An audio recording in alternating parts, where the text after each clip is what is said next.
বাঙালি খুব ন্যাকামার্কা জাত, তারা রিফাইন্ড মিডিওক্রিটি পছন্দ করে।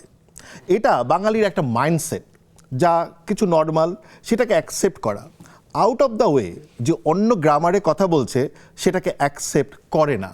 নবারুণ ভট্টাচার্য সংস্কার বা পরিবর্তন বাঙালির ভিতরে নতুন কিছু গ্রহণ বর্জনকে এভাবেই বোঝেন।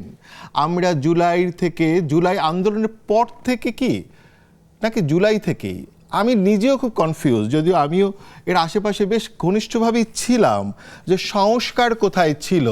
আমরা সেই সংস্কারকে আজ খুঁজতে বসছি, কারণ আমাদের সাথে একদম এই সংস্কারের সাথে যুক্ত, প্রত্যক্ষভাবে অন্তর্বর্তী সরকারের ভেতরে বাহিরে নানা জায়গায় যুক্ত আমরা একজন খুবই গুরুত্বপূর্ণ মানুষের সাথে আজকে বসবো। তার সাথে এর একটি সমালোচনামূলক অবস্থান আছে একজন সাংবাদিক, এবং তার সাথেও আমরা একই সাথে কথা বলবো। তাহলে আমরা আজকে কি খুঁজবো? আমরা এভাবে বলতে চাই, সংস্কার ডাক পারি, কাদের সংস্কার কার বাড়ি। সম্মানিত দর্শক, নেক্সাস টেলিভিশনের নিয়মিত সরাসরি আয়োজন চলমানে আমি মাসুদ ইমরান মান্নু আপনাদের জানাচ্ছি স্বাগত। আজ আমরা যে দুজন সম্মানিত অতিথির সাথে বসবো, প্রথমেই আমি পরিচয় করে দেই হাসনাত কাইয়ুম, সভাপতি বাংলাদেশ রাষ্ট্র সংস্কার আন্দোলন, এবং আরেকজনের কথা যে বললাম যে সাংবাদিক, যিনি সমালোচনা মুখর এবং আপনাদের অত্যন্ত পরিচিত মুখ, মঞ্জুর আলম পান্না, সাংবাদিক এবং রাজনৈতিক বিশ্লেষণ। আর আমি যেটা আপনাদের জানাতে চাই যে আমাদেরকে সরাসরি টেলিভিশনে দেখছেন, এছাড়াও নেক্সাস টেলিভিশন লাইভে দেখতে পাচ্ছেন ইউটিউবে, আর ফেসবুকের ভেরিফাইড পেজ নেক্সাস টেলিভিশন যে নামে ভেরিফাইড পেজ আছে ওখানেও দেখতে পাচ্ছেন। আমরা এখন মূল জায়গায় চলে আসি। প্রথমে আমরা আসলে হাসনাত ভাইয়ের কাছে যাব, কিন্তু তার আগে মঞ্জুর আলম পান্না, আপনার কাছ থেকে একটু শুরু করতে চাই। আমি যে কথাটা বললাম যে বাঙালি যেমন নিতে চায় না নতুন কিছু, আর জুলাইয়ের সাথে সংস্কারের কি সম্পর্ক, আসলে কাদের সংস্কার কাদের বাড়ি যাচ্ছে? আমরা ছোটবেলায় যে ছড়াটা পড়েছি, আপনি সেই আলোকে আজকে শিরোনামটা করেছেন। খোকন খোকন ডাক পারি, খোকন মোদের কার বাড়ি।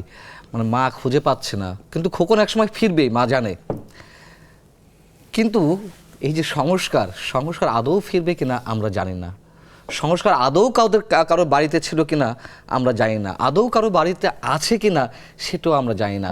এবং আপনি খুব সিগনিফিকেন্টলি যেই প্রশ্নটি অ্যারাইজ করেছেন, আমার ধারণা আলোচকদের বাইরে সাবজেক্ট হিসেবে অ্যাজ অ্যান অ্যাঙ্কার কেউ প্রশ্ন তুলেছেন, সম্ভবত এটাই প্রথম, যে আসলে সংস্কার কি ছিল জুলাই আন্দোলনের সঙ্গে। Definitely not. সংস্কারের কোনো নাম গন্ধ জুলাই আন্দোলনের সঙ্গে ছিল না। এবং একথাও স্পষ্ট করে বলতে চাই, এই যে বলা হয় না জুলাই চেতনা, জুলাইয়ের সঙ্গে কোনো চেতনাও ছিল না। সেটি ছিল এক দফা আন্দোলনের দাবিতে একটা সরকার পতনের আন্দোলন। প্রথমে কোটা বিরোধী আন্দোলন, সো কল্ড কোটা বিরোধী আন্দোলন, এবং তার মধ্যে তো নানান ধরনের ডিজাইন ছিল আমরা জানি, এবং পরবর্তীতে এটি আস্তে আস্তে স্পষ্ট হচ্ছে। ওই সময় দেখুন আমরা অনেকেই বিভ্রান্তির মধ্যে ছিলাম। ওই সময় আমি বলতে সমস্যা নেই, আমিও তো শেখ হাসিনা সরকারের বিরুদ্ধে কথা বলেছি, বোল্ডলি কথা বলেছি। সেই অর্থ হয়তো জুলাই আন্দোলনের পক্ষে চলে যায়, কিন্তু জুলাই আন্দোলন বুঝতাম না শেখ হাসিনা রিজিমের যেই অপকর্মগুলো ছিল, দুর্নীতি ছিল, আরও অন্য নানান ধরনের কর্মকাণ্ড ছিল, সেগুলোর বিরুদ্ধে আমরা কথা বলেছি, সমালোচনা করেছি। কিন্তু আপনি দেখাতে পারবেন না যে এই যে জুলাই যে শুরু হলো আন্দোলনটা 1 জুলাই থেকে বা 5 আগস্ট পর্যন্ত, এর সাথে কোথাও কোনো চেতনা ছিল। প্রথমে বৈষম্য, কোটা বিরোধী বৈষম্য, তাও বৈষম্য বিরোধী আন্দোলন নয়, সমাজের সার্বিক জায়গা থেকে বৈষম্য নিরসন করা হবে, এই কথাও আমরা শুনিনি। একটা পর্যায়ে এসে এক দফা আন্দোলন, শেখ হাসিনা সরকার পতন, এবং ওটাই উদ্দেশ্য ছিল।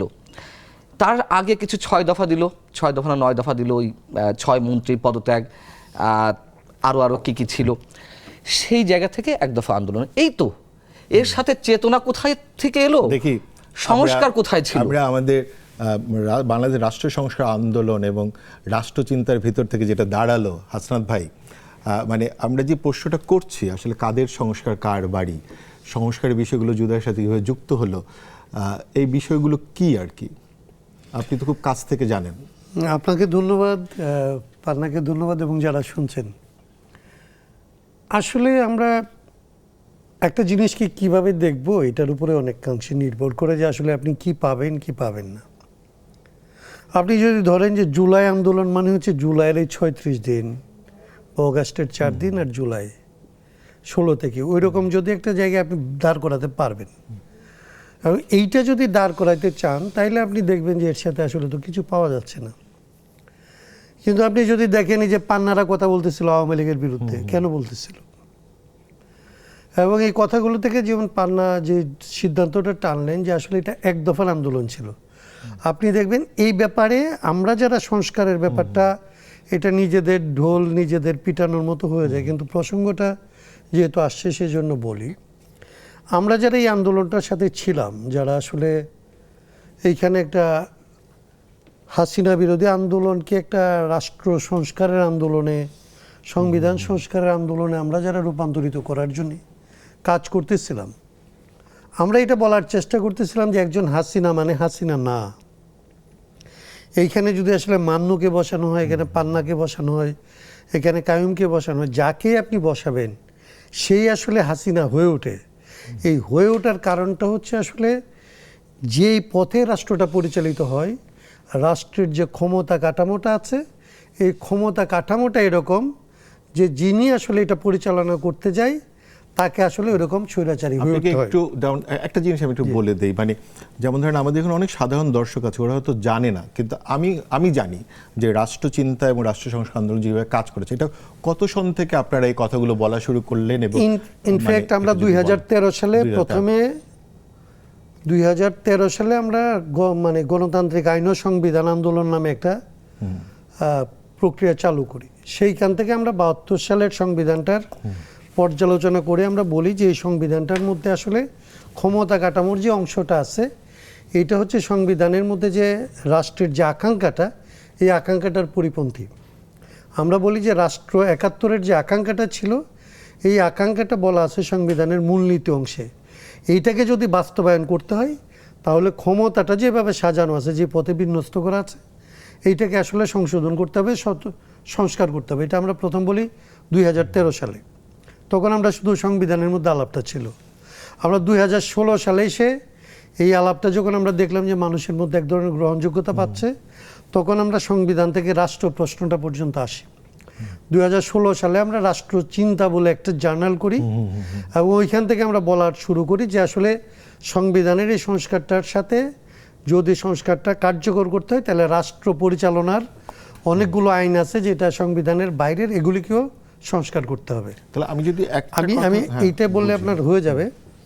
2016 সাল থেকে এইটা আমরা 2018 সালে রাষ্ট্র পরিবর্তন সংস্কারের কর্মসূচি ঘোষণা করি, 7 দফা।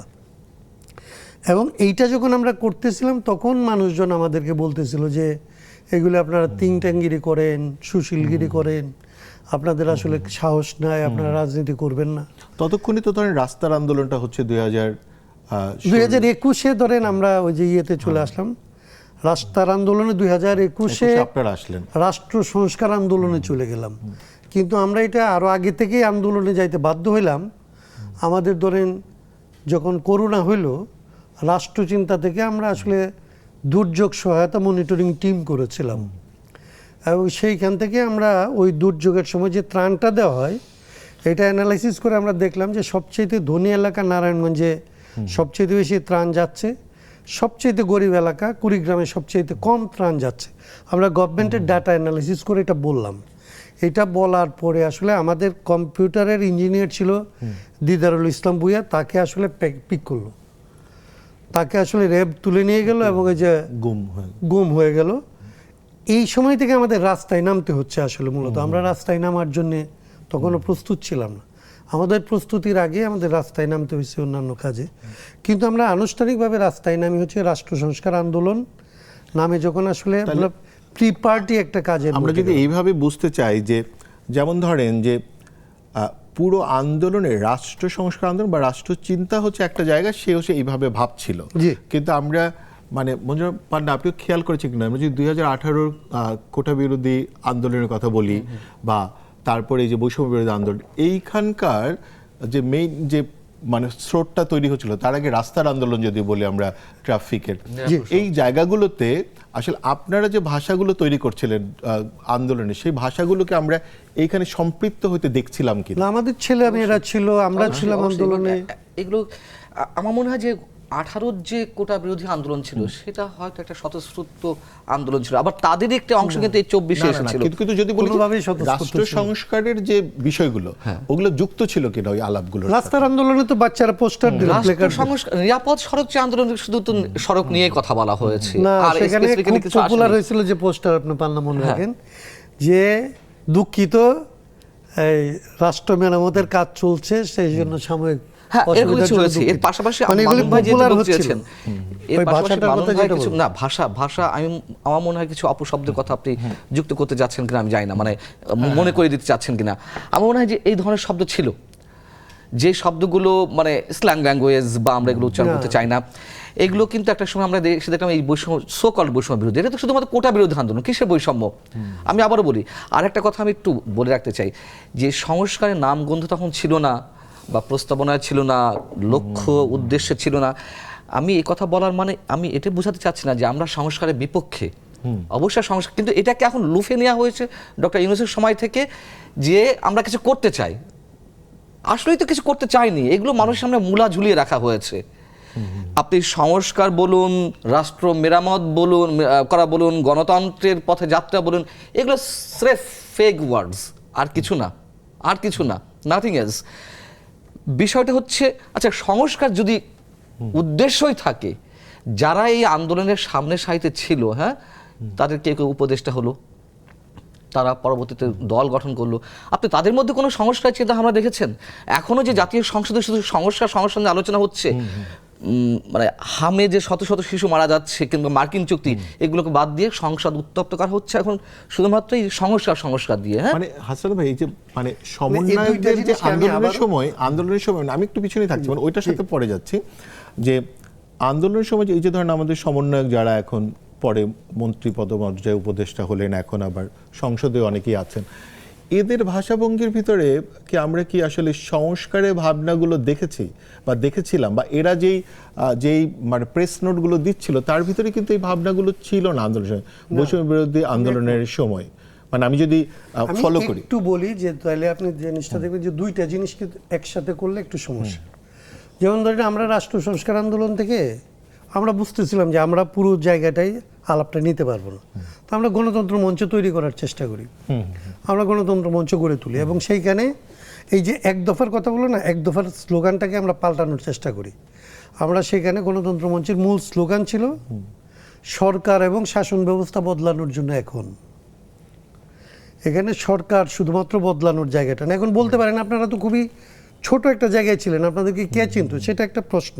না, কিন্তু আমরা বলি যে গণতন্ত্র মঞ্চ এই জায়গাটা যখন নিয়ে যাচ্ছে তখন এটা পপুলার হচ্ছিল, এবং পপুলার হচ্ছিল বলে বিএনপির মতো একটা অর্গানাইজেশন সে আসলে গণতন্ত্র মঞ্চের সাথে আসলে আসার চিন্তা করছে। কারণ গণতন্ত্র মঞ্চ ছাড়া বিএনপির পক্ষে তখন মিডিল ক্লাসকে, মানে যেটা জামাত বিএনপি ট্যাগের মধ্যে ছিল, একটা ব্র্যাকেটে ছিল বাংলাদেশের রাজনীতি, জামাত বিএনপি এইভাবে ছিল। বিএনপি যে জামাত থেকে বের হয়ে মিডিল ক্লাসের কাছে গ্রহণযোগ্য হবে, সেই গ্রহণযোগ্যতার জন্য আসলে তারা গণতন্ত্র মঞ্চের কাছে আসতে বাধ্য হলো, এবং গণতন্ত্র মঞ্চ তার কাছে কিভাবে যাবে এর ওয়ে আউট করার জন্য কিন্তু তাদেরকে আসলে এই সংস্কারের 31 দফা ইত্যাদি ইত্যাদি বলতে হলো। এখন পাল্লার সাথে আমি একমত 100 যে যারা বলল তারা কি আসলে সংস্কার চাইলো, সেটা একটা প্রশ্ন। কিন্তু সংস্কার যে বাংলাদেশের দরকার এইটা জনগণ এটা বুঝছিল বলে আমাদের মতো একটা ছোট অর্গানাইজেশন যে জিনিসগুলো আমরা বলছি, জনগণের চাহিদাটা জনগণের মধ্যে তৈরি হয়েছিল বলে অনেক বড় বড় সংগঠন এইটাকে ব্যবহার করতে পারছে, ব্যবহার করতে চাইছে। এমনকি ইউনূস যদি বলেন, তাহলে এটা ব্যবহার করতে চাইলো কেন? চাইলো কারণ জনগণের মধ্যে এই আকাঙ্ক্ষাটা ছিল, এবং জনগণ এই ভাষাটাকে একটা দারুণ ব্যাপার বলেছেন হাসনাত ভাই, এই যে সংস্কারকে ব্যবহার করতে চাওয়া, মানে সংস্কারের যে রাজনীতি তৈরি করেছে একটা, যেমন ধরেন পান্না ভাই, আপনার কি মনে হয় না যে মব সংস্কৃতি তৈরি হওয়া, তৌহিদি জনতা তৈরি হওয়া, ভাঙচুর করা, এটা তো আসলে সংস্কারকে সামনে ফেলে এটাই সংস্কারের কাছে এই কাজটা করা হলো? আমি একটু বলি মামুন ভাই, যদি সংক্ষেপে বলি, হ্যাঁ, আসলে বলেন, হয়েছে বলেন, কি, না, সংক্ষেপে না, আপনি বেশি করেই বলেন। না আসলে বিষয়টা আমরা যদি এইভাবে দাঁড় করাই, হ্যাঁ ওই সময় ওই আন্দোলনের সময় যারা বঙ্গবন্ধুর নামে স্লোগান দিল, বঙ্গবন্ধুর বাংলায় বৈষম্যের ঠাঁই নাই, গান বাজানো হচ্ছিল মুক্তিযুদ্ধ ভিত্তিক, হ্যাঁ তোমার আমার ঠিকানা পদ্মা মেঘনা যমুনা স্লোগান দেওয়া হচ্ছিল, পূর্ব দিগন্তে সূর্য উঠেছে, কিংবা তীরহারা এই ঢেউয়ের সাগর পাড়ি দেবো রে। আমি ছিলাম শহীদ মিনারে, আমার পেশাগত কাজের কারণে হোক, যে কারণে হোক, যে কোনো কারণে হোক, ওই প্রচণ্ড বৃষ্টির মধ্যে ওই যে ছেলেপেলেরা উন্মত্ত হয়ে গেছে মুক্তিযুদ্ধের চেতনা লালন করার একটা ভান করে, আমরা তো মনে করেছিলাম এই ছেলেরা সত্যিই আওয়ামী লীগ মুক্তিযুদ্ধের নেতৃত্ব দানকারী দল, সেই আওয়ামী লীগের যে এই রিজিমে যে অন্যায় অপকর্মগুলো হচ্ছে তার বিরুদ্ধে মুক্তিযুদ্ধের চেতনায় উদ্ভাসিত একটা তরুণ গোষ্ঠী মাথা তুলে দাঁড়িয়েছে, যেখানে শেখ হাসিনা সরকারের বিরুদ্ধে কথা বলতে গেলে অনেক কিছুই মানে হওয়ার আশঙ্কা রয়েছে অনেকের। তাহলে এরাই তো প্রকৃত আমাদের পথ নির্দেশক, বয়সে তরুণ হলো। এই জায়গা থেকে কিন্তু আওয়ামী লীগ পরিবারের অসংখ্য মানুষ তাদের সাথে মাঠে নেমেছিল, রাজপথে নেমেছিল। ভিতরে উদ্দেশ্য মানুষ তখন জানতো না, যদি জানতো, আমি বলছি মানে আমার বিশ্বাস থেকে ওই আন্দোলনে যে পরিমাণ মানুষ নেমেছিল তার 80-90% মানুষ হতো না। মানুষের সাথে জাস্ট বিট্রে করা হয়েছে, আর কিছু না। মানুষ বিভ্রান্তি বলছিল। এখন বিষয় হচ্ছে ওই সময় যে যার ভাবনা থেকে কাজ করেছে, মানুষের ভাবনাগুলো কিভাবে কাজ করেছে। আপনি মনে করছেন নির্বাচন হচ্ছে না, নির্বাচন ব্যবস্থা ভেঙে দিয়েছে, কায়ুম ভাই ভাবছে আরে দুর্নীতি প্রতিরোধ করা দরকার, আমি মনে করছি বাক স্বাধীনতা নেই, আমি ভালোভাবে কথা বলতে চাই, মানে মুক্ত কণ্ঠে কথা বলতে চাই। যার যার জায়গা থেকে মানুষের বিশ্বাস সম্মিলিত হয়ে ওই যে স্ফুলিঙ্গ দানা বাঁধলো। মানুষ ওটুকুই চেয়েছিল, একটা পরিবর্তন। মানুষ এসব হ্যাঁ, হাসনাত ভাইদের অবশ্যই একটা এজেন্ডা ছিল, তাদের গঠনতন্ত্রের মধ্যে রয়েছে, নামের মধ্যে রাষ্ট্র সমস্যা আন্দোলন, এই নামের মধ্যেই সমস্যা শব্দটা রয়েছে। তারাও তাদের জায়গা থেকে ভেবেছে যে হয়তো পরিবর্তন কিছুটা আসতে পারে। মানুষ স্রেফ একটা ভালো নির্বাচন চেয়েছিল, এবং সেই নির্বাচনের মাধ্যমে কম্পারেটিভলি মোর ডেমোক্রেটিক একটা গভর্নমেন্ট চেয়েছিল। এর বাইরে আর কিছু না। তার বদলে আমরা কি দেখলাম? মৌলবাদী গোষ্ঠীর আস্ফলন, সাম্প্রদায়িক গোষ্ঠীর আস্ফলন, এবং সংস্কার বলতে যে আপনি বললেন মবক্রেসি, সংস্কার বলতে যেখানে সেখানে মুক্তিযুদ্ধের স্মৃতিচিহ্নগুলো ধ্বংস করে ফেলা, মব বলতে মানে সংস্কার বলতে যা ইচ্ছে তাই করা।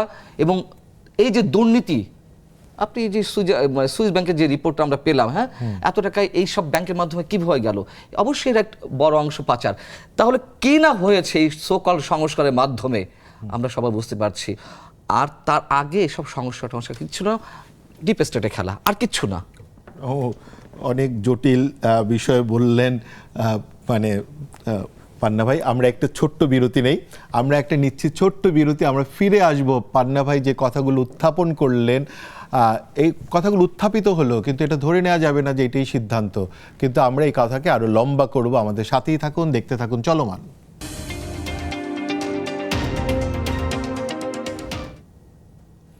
ফিরে এলাম আবার। আমরা যেখানে আলোচনায় ছিলাম, আমাদের মঞ্জুর আলম পান্না বেশ কতগুলো মানে পুরো জুলাই আন্দোলনকে ঘিরে বেশ কয়েকটি বড় বড় বোমা ফাটানোর চেষ্টা করলেন। তার ভিতরে একটি হচ্ছে সংস্কার এবং আন্দোলনে একটি ডিপ স্টেটের খেলা হিসেবে দেখছে হাসনাত ভাই। 2 নম্বর হচ্ছে যে সে বলছে যে আন্দোলনে 5ই আগস্টের আগের একটা ভূমিকা ছিল, যেখানে তীরহারা ওই ঢেউয়ের সাগর পাড়ি দেব এই গান গাচ্ছে, কিন্তু 5 আগস্টের পরে গিয়ে তারা আর জাতীয় সঙ্গীত দিয়ে যে বিতর্কগুলো হচ্ছে, তখন আর এদের কাউকে আর এই বিষয়ে মুখ খুলতে আমরা দেখছি না।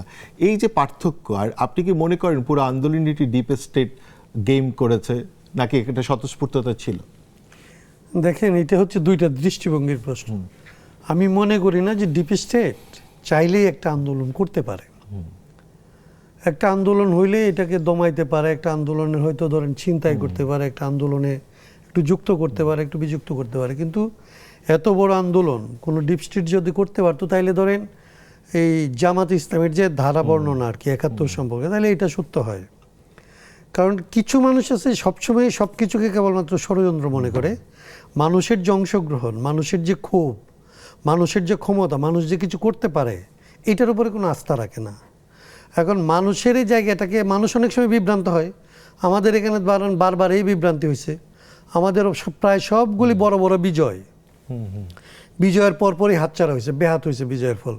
71-এর ফল বেহাত হয়েছে, আপনার 90-এর ফল বেহাত হয়েছে, 24-এ ব্যাহত হয়েছে, 47 নিয়ে এরকম ব্যাহত হয়েছে বলেই তো এই ধারাবাহিকভাবে এই লড়াইগুলি হয়েছে।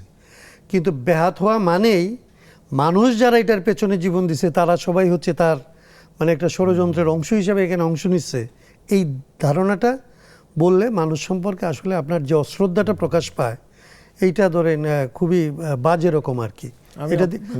এটার সাথে একমত একদম। আমি মনে করি যে 24-এর যে আন্দোলন, 24-এর আন্দোলনেরও এই পরিণতি ঘটছে। 24-এর আন্দোলনে ধরেন যেটা বলতেছেন যে সংস্কার তো ছিল না, সংস্কারের ব্যাপারটা আসলো কেন? আসলো হচ্ছে এরকম, ধরেন 71-এর আগে যুদ্ধে তো সমাজতন্ত্র ছিল না, যুদ্ধে সমাজতন্ত্রের প্রশ্নটা ছিল না, কিন্তু যুদ্ধের ঘোষণা ছিল সাম্য, মানবিক মর্যাদা, সামাজিক ন্যায় বিচার। ধর্মনিরপেক্ষতাও ছিল না, সমাজতন্ত্রও ছিল না।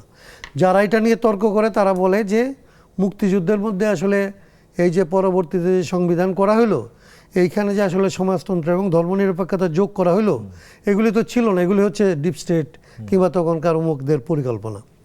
বিষয়টি এরকম না, এক একটা আন্দোলনের ভেতর দিয়ে ইতিহাসে যে শক্তিগুলিকে আপনি কথা বলতে দেন না, তারা যখন আসলে কথা বলতে পারে এবং তারা যখন সামনে আসে তাদেরকে প্রতারণা করতে হলেও তাদের যে দাবি, তাদের যে চাওয়া, এটার আসলে স্বীকৃতি চলে আসে।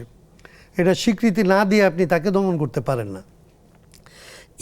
এইবারের সরকার পরিবর্তনের পরে কি সরকার লাগবে এইটা সংস্কার করা ছাড়া আপনি কেবল হাসিনাকে পালনের সাথে আমি একমত যে এইটা যেরকম ঠিক যে যদি বলতো যে এরা হচ্ছে আসলে 71 বিরোধী তাইলে যেরকম মানুষ আসতো না, আপনি যদি শুধুমাত্র বলতেন যে আপনি সরকার পরিবর্তন করে বিএনপি সরকার করবে তাইলেও মানুষ আসতো না। মানুষ এসছিল এই হাসিনাকে বিদায় করবে এবং ভবিষ্যতে আর কেউ হাসিনা হবে না, এই আলাপটা আমাদের যত ছোটই হোক এই আলাপটার গ্রহণযোগ্যতা ছিল অনেক বেশি।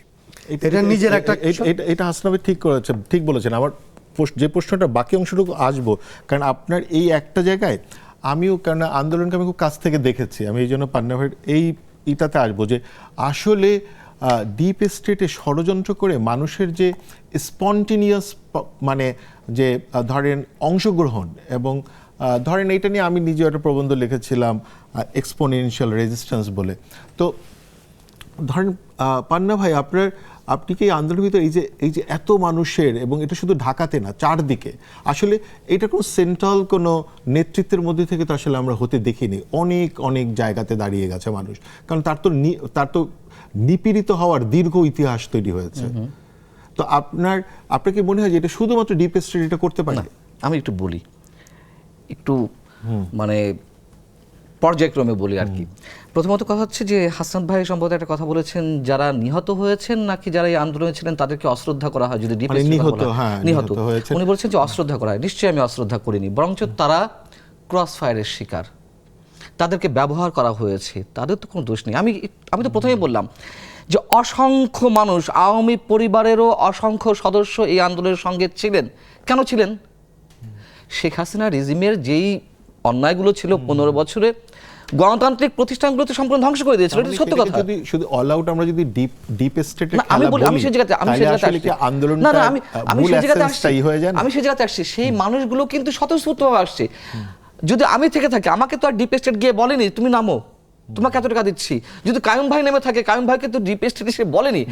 বিষয়টা হচ্ছে মার্কিন যুক্তরাষ্ট্র তারা রিজিম চেঞ্জ করে এইভাবে, স্রোতের প্রতিকূলে থেকে নয়, স্রোতের অনুকূলে। যে কথাটা কদিন আগে আমাদের সাবেক পররাষ্ট্র উপদেষ্টা তৌহিদ হোসেন সাহেব বলেছেন যে ডিপ স্টেট সব দেশেই কাজ করে, কিন্তু স্রোতের প্রতিকূলে নয়।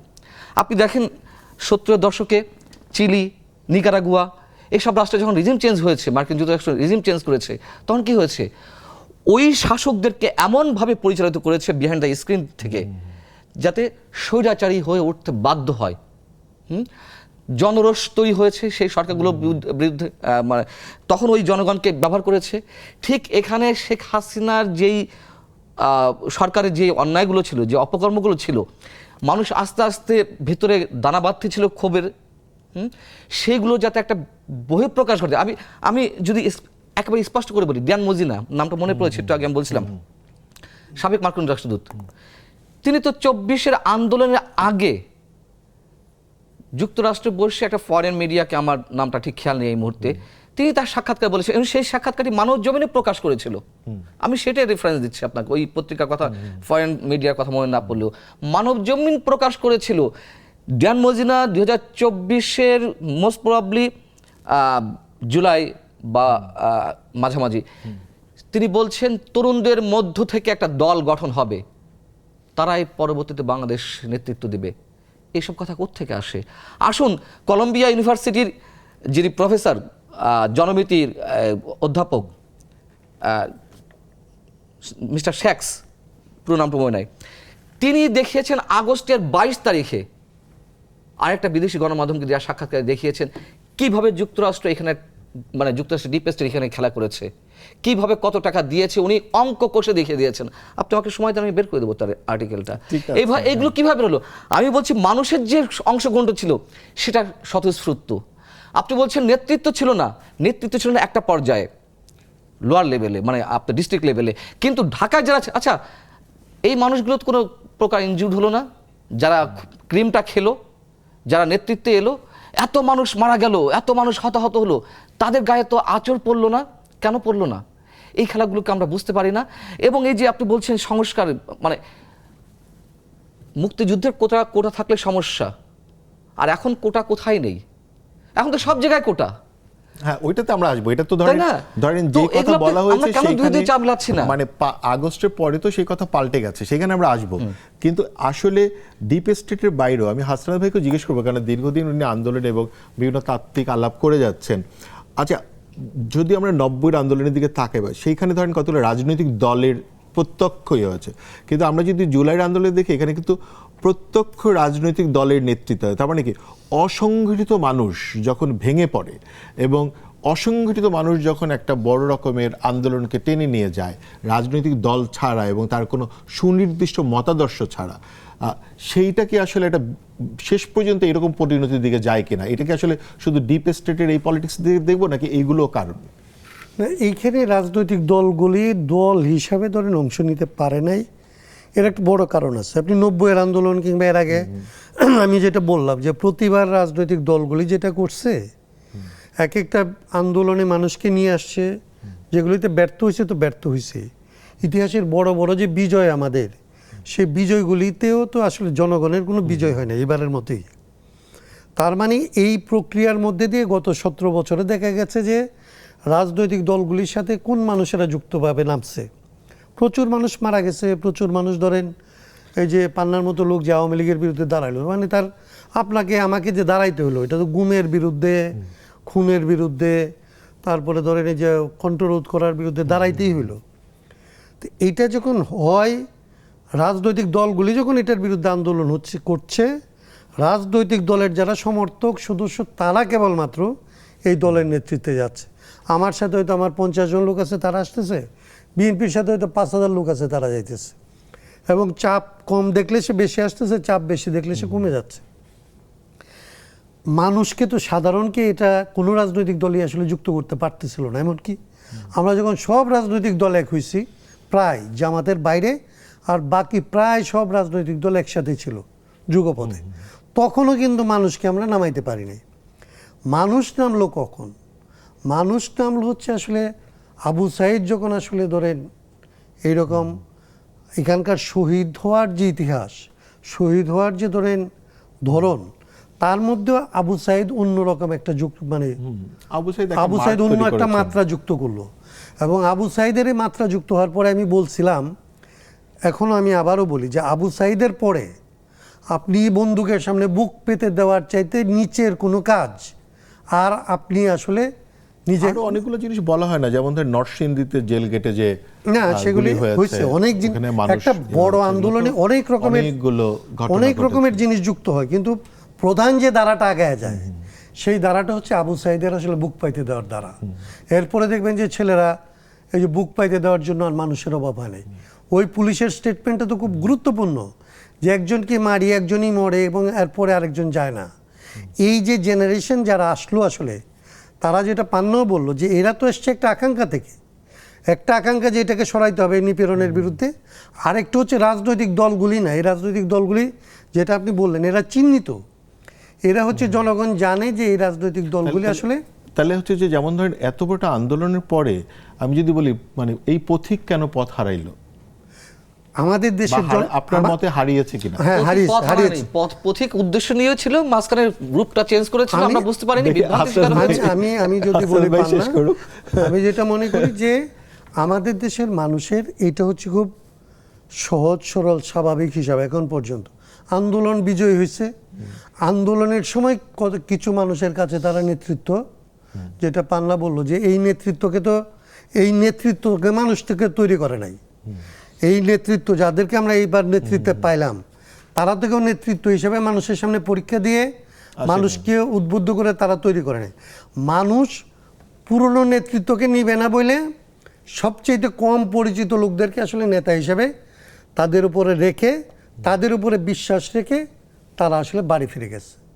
এবং এই নেতৃত্বকে যদি পরে বলেন, পান্নার ওই কথার সাথে আমি একমত হইতে রাজি আছি যে অভ্যুত্থান ঘটানোর ক্ষেত্রে আসলে ড্যান মজীনারা ফেল করছে, কিন্তু অভ্যুত্থান ঘটে যাওয়ার পরে যখন আমরা আবার রাষ্ট্র রিশেপ করার সফল হয়েছে অভ্যুত্থান ঘটানোর ক্ষেত্রে। ধরি, আমি যদি ধরি ডিপ স্টেট, যদি ধরি আপনার ব্যাখ্যাটা দেন, ওটা তো আমি ওনার যদি diversity। ডিপ স্টেটকে ধরি আমি বলি যে এই ডিপ স্টেট যে রিফর্ম হওয়ার কথা, রিফর্মের কিংবা সংস্কারের কাজটাকে যে ধীরে আসলে লাইনচ্যুত করে দেওয়ার যে কাজটা করলো, সেই কাজটা যখন আসলে শুরু হচ্ছে 8 তারিখ থেকে, আনুষ্ঠানিকভাবে 8 তারিখ থেকে, তখন থেকে এটাকে আসলে ঘুরায় আবার পুরনো রেলের উপরে তুলে দেওয়ার কাজটার মধ্যে ডিপ স্টেট বলেন, পুরনো রাজনৈতিক এই সমস্ত রাজনৈতিক দল বলেন, আগের রাজনীতির মনস্তত্ত্ব বলেন, কালচার বলেন, সামর্থ্য বলেন, শক্তি বলেন, টাকা বলেন, সব কিছু কাজ করছে। এবং এইটাকে আপনি ডিপ স্টেট বলবেন, আমি আরেকটা বলবো, কিন্তু এটা সত্য যে আমাদের যে আন্দোলন ব্যাহত হইল, এই ব্যাহত হওয়ার পেছনে এখানকার দেশি বিদেশি লুটেরা, পাচারকারী, নিপীড়ক গোষ্ঠীর একটা সক্রিয় অংশগ্রহণ ছিল। তার মানে এটা খুব পরিষ্কার হাসান ভাই যে আসলে আন্দোলন বা মানে একটা বড় বিপ্লব আসলে বেহাত হয়ে গেছে, মানে বেহাত বিপ্লবের আমরা এই তকমাটা দিতে পারি। কারণ আপনি যখন বলেন এটা খুব গুরুত্বপূর্ণ, কেন হাসান ভাই বললে গুরুত্বপূর্ণ হয় সেটা আমরা আসবো, কারণ তার আগে নিব একটা ছোট্ট বিরতি। কেন আমি আবারও বলছি হাসান ভাইয়ের কাছে আসবো, কারণ এই আন্দোলনের পরে যে নতুন রাজনৈতিক দলটি হয়েছে সেখানে হাসান ভাই কখনো নিজে বলেন না যে তার অনুসারীরা আছে বা তার সহযোদ্ধারা আছে, এখানে ভরে আছে তার সহযোদ্ধারা। তারপরেও এটা কেন বেহাত হচ্ছে সেই কথাটা জানতে আমরা হাসনাত ভাইয়ের কাছে ফিরবো এবং পান্না ভাইয়ের কাছেও আবারও শুনবো। আমাদের সাথেই থাকুন, দেখতে থাকুন চলমান।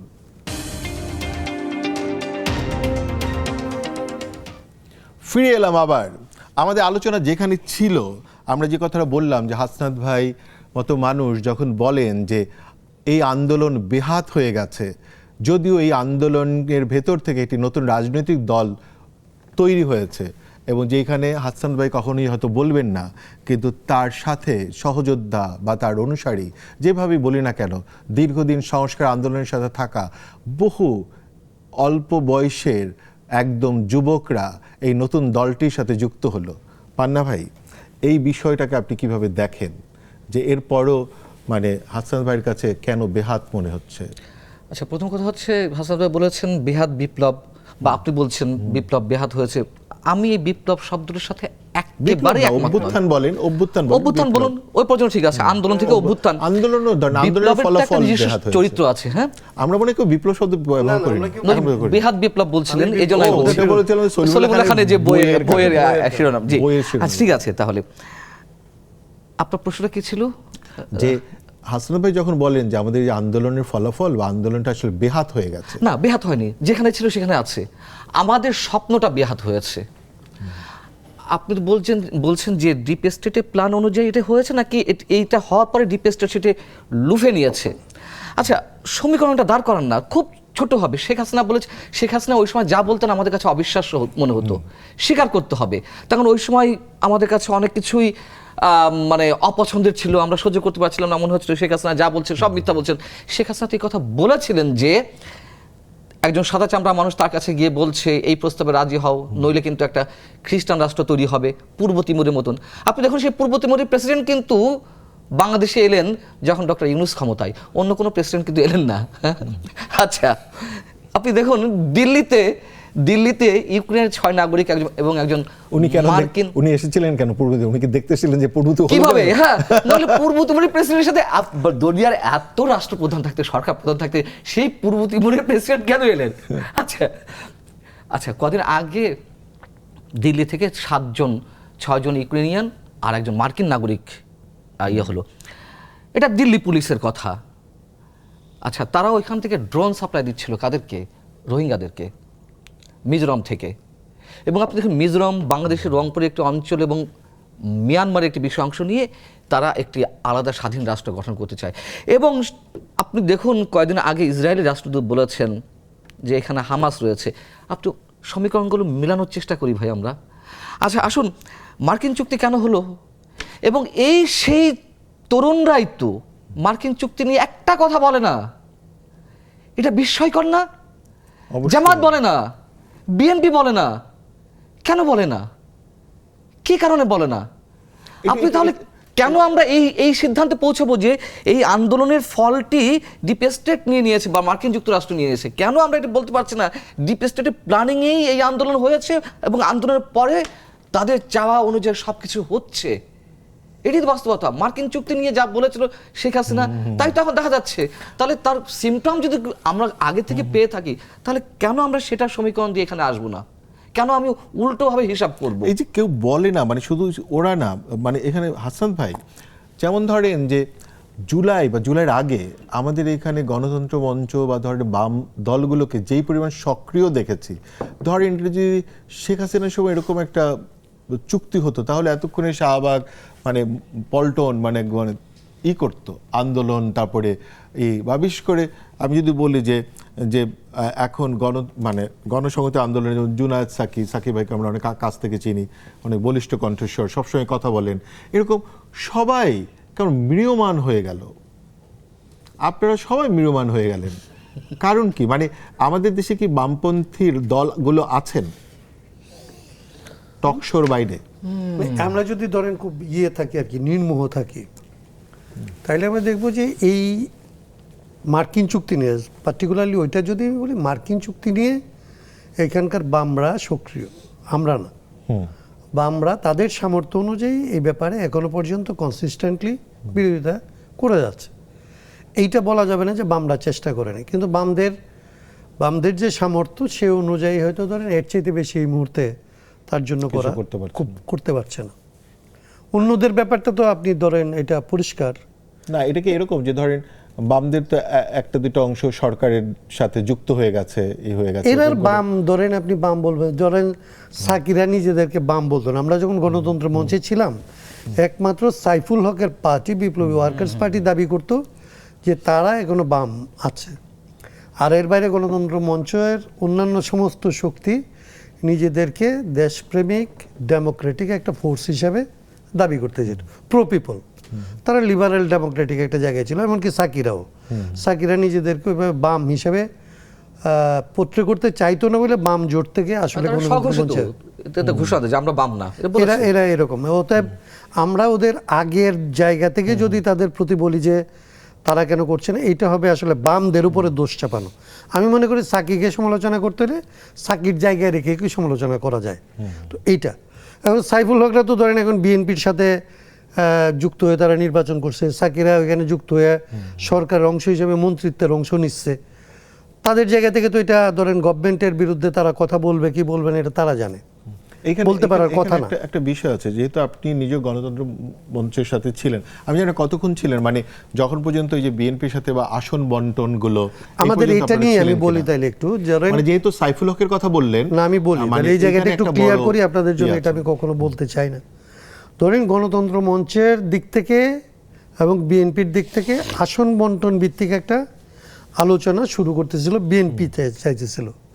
এটা গণতন্ত্র মঞ্চে যখন আলোচনা হচ্ছিল তখন আমি গণতন্ত্র মঞ্চকে বলছিলাম যে এইটা আসন ভিত্তিক আলোচনা হইলে রাষ্ট্র সংস্কার আন্দোলন এই আলোচনায় থাকবে না। এই আলোচনাটা হইতে হবে রাজনৈতিক সমঝোতার উপরে। রাজনৈতিক সমঝোতা হইলে আপনাকে আসন বেশি দিল কি কম দিল এটা প্রশ্ন না, কিন্তু রাজনৈতিক সমঝোতা ছাড়া শুধুমাত্র আপনি আসন নিয়ে যদি তাদের সাথে যান তাইলে গণতন্ত্র মঞ্চ কিংবা আমি আমার রাজনীতিটা আর করতে পারবো না। আমি তো আমার রাজনীতি স্যাক্রিফাইস করে বিএনপির সাথে যাব না। এটা হচ্ছে গণতন্ত্র মঞ্চের মধ্যে রাষ্ট্র সংস্কারের অবস্থান। কিন্তু আমি দুর্ভাগ্যক্রমে কিংবা সৌভাগ্যক্রমে তখন গণতন্ত্র মঞ্চের সমন্বয়কের দায়িত্বে, মানে এই ডিল আমাকেই করতে হচ্ছে। তো আমাদের অন্য যারা শরিক ছিল তাদের দিক থেকে অসম্ভব চাপ ছিল যে আমি এই তর্ক করে করে এটা লেট করে ফেলতেছি, তাদের আসন সংখ্যা প্রতিদিন কমে যাচ্ছে এবং বিএনপির দিক থেকে এটা বলা হচ্ছিল। তখন আমরা যেটা করি আসলে গণতন্ত্র মঞ্চের অপরাপর শরিকদেরকে বলি যে আপনারা তালিকা দেন, আপনাদের তালিকা আমরা হ্যান্ডওভার করে দিচ্ছি, আর আমি এখান থেকে সরে যাই, এই ডিলটা আমি করতে পারবো না।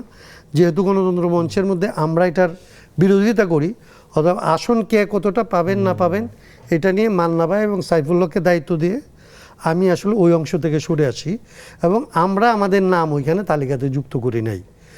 এইটা নিয়ে বিরোধের একটা পর্যায়ে আমরা গণতন্ত্র মঞ্চ পরিত্যাগ করতে বাধ্য হই, আমরা গণতন্ত্র মঞ্চে ছিলাম না আর। সেই জন্য এর পরবর্তীতে ধরেন আমরা ওই যে গণতান্ত্রিক সংস্কার জোট করি আমরা এবি পার্টি এবং এনসিপিকে নিয়ে, সেটা আরেকটা চ্যাপ্টার।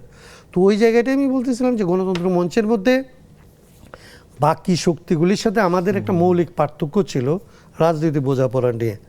কিন্তু ওইখানে সাইফুল হকরা নিজেদেরকে বাম ক্লেম করতেন, অন্যরা নিজেদেরকে বাম হিসাবে দাবি করেন নাই। বুঝতে এটা পেরেছি। ক্লিয়ার থাকা ভালো। তো হাসান ভাই, আমরা একটা ছোট্ট বিরতি নেই, আমরা একটা ছোট্ট বিরতি নিচ্ছি, আমরা ফিরে আসবো আবারও, কারণ এইখানে একটি বড় অংশ আওয়ামী লীগের প্রশ্নযুক্ত। আমরা যেখানে প্রচ্ছন্ন এবং পরোক্ষভাবে এই আওয়ামী লীগ আছেই এখানে, তাকে আমরা আওয়ামী লীগ বলবো না নিষিদ্ধ আওয়ামী লীগ বলবো, এই প্রশ্নগুলো নিয়ে আমরা ফিরবো একটু পরেই। আমাদের সাথেই থাকুন, দেখতে থাকুন চলমান।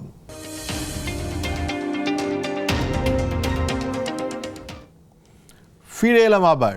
আমাদের আলোচনা যেখানে ছিল, আমরা এবার একটু পান্না ভাইয়ের কাছে যাব, কারণ পান্না ভাই সোশ্যাল মিডিয়াতে, ব্লগ সাইটে মানে ব্যাপকভাবে আওয়ামী দোসর হিসেবে ইদানিং নানাভাবে মানে ট্যাগের পলিটিক্সের ভিতরে, এক দল বলছে আওয়ামী দোসর, তাকে অন্য দল বলছে লাল বদর। আপনি আসলে কোনটা পান্না ভাই, আওয়ামী দোসর নাকি লাল বদর? আর একই সাথে আরেকটা জিনিস যুক্ত করে যদি একটু বলেন যে ডি আওয়ামিফিকেশনের যে প্রজেক্ট শুরু হয়েছে, এই 32 নম্বরের সামনে মিছিল দেয়া বা সবকিছু, এগুলোর ভিতর থেকে সম্ভব কিনা? এটা তো কোনোভাবেই সম্ভব না, এবং এটাও এই আন্দোলনের এজেন্ডা। মুক্তিযুদ্ধে আওয়ামী লীগ নেতৃত্ব দিয়েছে। শুনুন, আওয়ামী লীগের তো অনেক সমালোচনা আছে, অনেক অপকর্ম আছে, সেগুলো নিয়ে আমরা সমালোচনা করতেই পারি, কিন্তু তার যে পজিটিভ সাইডগুলো সেগুলো তো আপনাকে স্বীকার করতে হবে। এবং আপনি দেখুন যুদ্ধাপরাধ ট্রাইব্যুনালে, যেই ট্রাইব্যুনালে মতিউর রহমান নিজামীদের বিচার হয়েছে, যুদ্ধাপরাধের বিচার হয়েছে, সেই ট্রাইব্যুনালেই শেখ হাসিনার বিচার হচ্ছে। কেন? জাস্ট একটা প্রতিহিংসা, আর কিছু না। এবং আওয়ামী লীগকে মানে আওয়ামী লীগের নাম গন্ধ ধুলার সাথে মিশিয়ে দেবে, মুক্তিযুদ্ধ এই ইতিহাসে যেমন মিলান করে দেওয়ার চেষ্টা হয়েছে, মুক্তিযুদ্ধের সাথে যা যা রেলিভেন্ট সব কিছু মুছে দেওয়ার চেষ্টা। এই জন্য আওয়ামী লীগকে বাইরে রাখতে হবে। এটা কোনোদিনই সম্ভব না। আর আপনাকে যে এই যে আওয়ামী লীগ আলাদা, আমাকে আওয়ামী লীগের সময় আমাকে বলা হয়েছে বিএনপি জামাতে দালাল। আমি 10 বছর বিএনপি মানে কি বলে এটা, আওয়ামী লীগের সময় ডিজিএফআইয়ের চাপে পিষ্ট হয়ে যে স্টেশনে গেছি কাজ করতে, আমাকে ছাড়তে হয়েছে বাধ্য হয়ে। আমি আপোষ করতে পারিনি, আমি চাকরি ছেড়ে চলে আসতে বাধ্য হয়েছি। এরকম 3-4টে স্টেশনের ঘটনা আছে, টেলিভিশন স্টেশনে। সো এগুলো আমার কাছে নতুন নয়। আর ওই যে আওয়ামী লীগের সমালোচনা করেছি, আওয়ামী লীগের সমালোচনা করতে গিয়ে ওই আন্দোলনের সময়, আগস্ট আন্দোলনের সময় যে পরিমাণ মানুষ হত্যাকাণ্ডের শিকার হয়েছে সেগুলো সমালোচনা করেছি। আমি তো বললাম যে আমাদের চোখে সর্ষের ফুল দেখানো হয়েছে, আমরা দেখেছি, বিভ্রান্তির মধ্যে ছিলাম। ওই হত্যাকাণ্ডগুলো কারা ঘটিয়েছে, পুলিশ হত্যার দায় মুক্তি দেওয়া হয়। আপনি বুঝতে পারছেন, আওয়ামী লীগে কোনো দায় নেই আমি সে কথা নিশ্চয়ই বলছি না। আওয়ামী লীগে আইন শৃঙ্খলা রক্ষাকারী বাহিনীর হাতে কেউ মারা যায়নি আমি সে কথাও বলছি না, কিন্তু সেখানে কে কাকে মেরেছে সেটা তো আপনাকে ফাইন্ড আউট করতে হবে ইনভেস্টিগেশন জার্নালিজম থেকে, এবং ইতিহাসের জায়গা থেকে আপনাকে ফাইন্ড আউট করতে হবে। আওয়ামী লীগ তার 1400 মানুষকে হত্যা করেনি, তাহলে এই যে পুলিশ যদি হত্যাকাণ্ডের শিকার হয়ে থাকে 200, 300 বা 50 জনই, তাহলে সেই 50 জনের হত্যার বিচার হয় না কেন? ওই 50 জন 1400 মধ্যে রয়েছে, তাহলে বলা হয় কেন যে 1400 মানুষকে আওয়ামী লীগ হত্যা করেছে? এখন আবার এই কথাগুলো বলছি, এখন আবার আওয়ামী লীগের দোষ বানিয়ে ফেলা হচ্ছে। অতএব আমাদেরকে কখনো জামাত শিবিরের দালাল বানানো হচ্ছে, বিএনপির দালাল বানানো হচ্ছে, আওয়ামী দোষর বানানো হচ্ছে, কালচারাল ফ্যাসিস্ট বানানো হয়েছে, ফ্যাসিস্টের দোষর বানানো হয়েছে, এগুলো আমরা এনজয় করি। আবার এখানে এটা নিয়ে যাব, মানে কারণ আপনি কত আইনের প্রশ্ন তুলেছেন, হাসান ভাই নিজেও একজন আইনজীবী, আমার মনে হয় যে হাসান ভাই আইনের জায়গা থেকেও বলতে পারবেন। যেমন ধরেন যে আমাদের দেশে মানে আওয়ামী প্রশ্নে সরকারি দল বিরোধী দল সব এক দল হয়ে যাচ্ছে, তাহলে বিরোধী দল অদৃশ্যভাবে আওয়ামী লীগ হয়ে যাচ্ছে। হ্যাঁ, মানে আপনার কাছে এরকম মনে হচ্ছে কিনা? 2 নাম্বার হচ্ছে যে যেমন ধরেন মানে হয় যে আইনের প্রশ্নটা তুললেন এবং যে বিচারের প্রশ্নটা তুললেন, সেটাকে আপনি কিভাবে দেখছেন? আর একই সাথে আজকে যে ঘটনাটা ঘটেছে, জামাতপন্থী আইন কর্মকর্তাদের পদত্যাগ রাজনৈতিক স্ট্যান্ড বাজে, এটা বিএনপি বলছে, এবং কারণ তারা পদত্যাগ করেছে, আপনিও তাই মনে করেন কিনা? আচ্ছা, আপনার এই প্রশ্নগুলি যাওয়ার আগে আমি 1 মিনিট একটু পুরনো প্রসঙ্গটাই থাকি, কারণ আমি গণতন্ত্র মঞ্চ কেন ছাড়লাম এটা বলছিলাম, কিন্তু আমরা আরো একটা জোট করেছিলেন, আরেকটা সেটা জোট কেন করছিলাম, ছাড়লেন? সেটা আমি ছাড়তে বাধ্য হয়েছিলাম কেন এটা একটু বলে নিই 1 মিনিটে। আমরা যখন আসলে গণতন্ত্র মঞ্চে ছিলাম, আমাদের দিক থেকে একটা প্রপোজাল এবং অন্যরা আমাদের সাথে ছিল যে আমরা চাইছিলাম গণতন্ত্র মঞ্চ প্লাস এরকম এবি পার্টি, এনসিপি, গণ অধিকার পরিষদ, এইসব মিলে একটা লিবারেল ডেমোক্রেটদের একটা আসলে জোট করে ইন্ডিপেন্ডেন্ট একটা জায়গা থেকে ইলেকশন করতে। এবং এটা নিয়ে অনেক কটা মিটিং টিটিং আমরা করছিলাম, সেটা আসলে হয় নাই। এবং গণতন্ত্র মঞ্চের সাথে যখন আমার থাকা হয় নাই, তখন এরা আমাদের সাথে আসলে আসছিল আলোচনা করে একসাথে হওয়ার জন্য। সেই জায়গাটায় আমরা বলছিলাম, তারা বলছিল যে তারা প্রথমত জোট করবে, করে আইদার বিএনপি অথবা জামাত এই রকমের একটা, যদি প্রয়োজন পড়ে তাদের কারোর সাথে তারা ঐক্যবদ্ধ হবে। তা আমাদের দিক থেকে আমরা বলছিলাম যে আমরা বিএনপি পর্যন্ত হয়তো আলাপ করতে রাজি আছি আমরা, কিন্তু আমরা জামাতের সাথে কোনো আলাপ করব না। আর বিএনপি পর্যন্ত আলাপ করার জন্য তো নতুন জোটের দরকার নেই, আমরা তো ওই জোটের আমি অংশীদার ছিলাম, তাহলে যারা বিএনপিতে যাচ্ছে তাহলে আমি সেখান থেকেই যাইতে পারতাম। অতএব এটার মধ্যে আমি এই জোটে আমাদের কোনো যুক্ত হওয়ার কোনো কারণ নেই। পরবর্তীতে এই জোট হওয়ার চেষ্টাটা বেঁচতে যায়, কিছুদিন পরে তারা আবার আসে, এসে তারা আমাদের কাছে বলে যে না, তারা আমাদের মতো করে একটা পলিটিক্যাল জোট করতে চায়, ইলেকশন হচ্ছে সেখানে একটা ইভেন্ট মাত্র। সেইভাবে আমরা তখন তাদের সাথে একমত হই এবং সেই জোটে আমরা যুক্ত হই। কিন্তু জোটের কয়েকদিনের মধ্যে আমরা দেখি যে তারা আসলে এই জোটকে এগিয়ে নেওয়ার বদলে একবার বিএনপির কাছে একবার জামাতের কাছে দর কষাকষি করতে করতে তারা জামাতের কাছে যাওয়ার সিদ্ধান্ত নিয়ে এসে আমাদের জানাইছে যে তারা জামাতের সাথে যাইতে চায়। তো আমরা বলছি যে ইটস ওকে, তোমরা ওখানে যাইতে পারো, কিন্তু আমাদের তো আগে থেকে স্ট্যান্ড ক্লিয়ার, আমরা তো যাবো না। তাইলে আমাদের দিক থেকে আমরা পরিষ্কার অবস্থান নিই যে আমরা এই যে নির্বাচনী জোট হচ্ছে এই জোটে যাচ্ছি না। যেতে কি স্বাচ্ছন্দ্য ছিলেন? আমরা স্বাচ্ছন্দ্যে ছিলাম না, কিন্তু আমরা এটা মনে করছিলাম, আমি এখনো মনে করি যে আপনি যদি যুদ্ধাপরাধীদের সাথে আসলে বাংলাদেশের রাজনীতিটাতে কম্পিট করতে চান, কন্টেস্ট করতে চান, তাদেরকে আসলে ওই রকমের রাজনৈতিক যে সমর্থন সে আদায় করতেছে এখান থেকে তাকে বিরত করতে চান, তাইলে কেবলমাত্র গালিগালাজ না, তার সাথে এলি হইতে পারে, তার কাছাকাছি যায়, এরকম শক্তিগুলিকে আসলে তার কাছ থেকে আলাদা রাখা একটা দায়িত্ব। জিনিস মনে পড়লো যে এবার ওয়ার্ল্ড কাপ খেলা হচ্ছে, আপনি কি একটা ফুটবল খেলা দেখেছেন? কখনো দেখেন কিনা? ফুটবল খেলা দেখেন? আমি দেখার সুযোগ পাই নাই। এমনি ফুটবল দেখি না, একদম এরকম না, কিন্তু আমি যখন ধরেন দেখেন কিনা ওরকম দেখি না, কারণ এই ফুটবল খেলার সাথে এবি পার্টির একটা সম্পর্ক আছে। হ্যাঁ, এবং সম্ভবত আপনিও ফুটবল খেলা পছন্দ করেন, ওনারাও, ওনাদের বড় নেতারাও ফুটবল খেলা পছন্দ করেন না। না না, আমি করি মানে আমরা তো একটা সময় তো মানুষ যে ফুটবলের ভক্ত, তাহলে এবি পার্টির হিসাবে এটা তো সবাই বোকার দল নাকি? না না, ওইটা তাদের ব্যাপার, এটা আমি জানি না। কিন্তু আমরা তো ধরেন একটা বয়সে, এখন আপনাকে বুঝতে হবে যে আমার বয়স কত, এবং আমার ছেলেরা খেলা দেখে এখন, বা আমার মেয়ের জামাই খেলা দেখে, কিন্তু আমি তাদের সাথে আসলে আইনের ব্যাপারটা, আবার সকাল 7টার সময় ওরা খেলা দেখতে যায়। আইনের ব্যাপারটা যদি একটু বলেন। আইনের ব্যাপারটার মধ্যে আমি একদম প্রথম দিক থেকে এই বিচার প্রক্রিয়াটা এইভাবে করার বিপক্ষে ছিলাম। আমি মনে করতেছিলাম যে যেটা হাসিনার 1 বছরের বিচার হবে না 2 বছরের বিচার হবে, এটা ব্যাপার না। বিচারটা হওয়া উচিত এমনভাবে হওয়া উচিত, এমন একটা সংস্থা থেকে হওয়া উচিত যে বিচারের ব্যাপারে হাসিনা নিজেও কোনো প্রশ্ন তুলতে পারবেন না।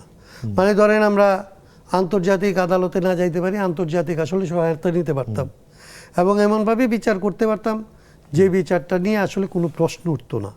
কিন্তু তাড়াহুড়া, বিচার এবং তাড়াহুড়া এই দুইটা আসলে একসাথে হয়। মনে করেন যে এটা আসলে খুবই, আমি মনে করি যে এই বিচারটা যেভাবে হচ্ছে এটা নিয়ে প্রশ্ন তোলার জায়গাটাকে প্রথম থেকে আসলে রেখে দেওয়া। একদম লাস্ট মিনিটে তো মানে পান্না ভাই শুধু একটা কমেন্টস করবেন, সংস্কার কি ঘরে ফিরবে নাকি অন্য ঘরে যাচ্ছে? সংস্কার কি হবে কি হবে না? কোনো ধরনের সমস্যা হবে না।